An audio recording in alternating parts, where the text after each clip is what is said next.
Hello hi friends, welcome back to RSP talkies. ఒక సామాన్యుడు ఒక భారీ సామ్రాజ్యాన్ని స్థాపించే స్థాయికి ఎలా ఎదిగాడు? 60 ఏళ్ల వయసులో కూడా 20 ఏళ్ల కుర్రాడిలా కనిపించే మాయాజాలం ఏంటి? అక్కినేని అభిమానులు దశాబ్ద కాలంగా ఎదురు చూస్తున్న ఆ మైల్ స్టోన్ మూవీలో దాగిన అసలు నిజాలేంటి? టాలీవుడ్ మన్మధుడు కింగ్ నాగార్జున తన 100వ సినిమా కోసం ఏకంగా హాలీవుడ్ టెక్నాలజీని ఎందుకు రంగంలోకి దింపారు? టబు ఎంట్రీ వెనుక ఉన్న ప్లాన్ ఏంటి? ఈ వీడియోలో కింగ్ 100 గురించి షాకింగ్ అప్డేట్స్ మీకోసం. ఫ్రెండ్స్, మీరు కింగ్ నాగార్జున గారి ఫ్యాన్స్ అయితే ఈ వీడియోని ఒకసారి లైక్ చేయండి. నా 100వ సినిమా అనగానే అందరూ రాజమౌళి లేదా సుకుమార్ వంటి స్టార్ డైరెక్టర్లు అనుకుంటున్నారు. కానీ కింగ్ నాగార్జున గారు ఎంచుకున్నది ఒక యంగ్ డైరెక్టర్ ని. అతనే రా కార్తిక్. కేవలం ఒక్క సినిమా అనుభవం ఉన్న కార్తిక్ నాగార్జునను ఎలా ఒప్పించాడు? ఈ సినిమాలో నా క్యారెక్టరైజేషన్ ఒక సామాన్యమైన వ్యక్తి నుండి ఒక లెజెండరీ కింగ్ గా ఎలా మారుతుందో చూపించబోతున్నారట.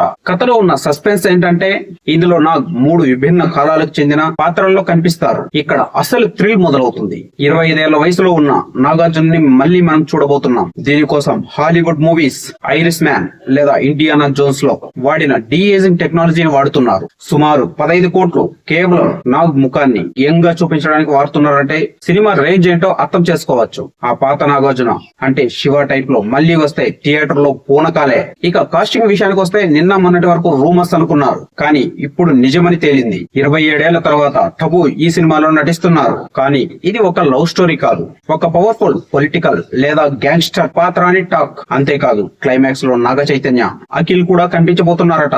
ముగ్గురు అక్కినేని వారసులు ఒకే ఫ్రేమ్ లో ఉంటే ఆ కిక్కే వేరు కదూ. ఇదంతా ఓకే, మరి టైటిల్ ఏంటంటారా?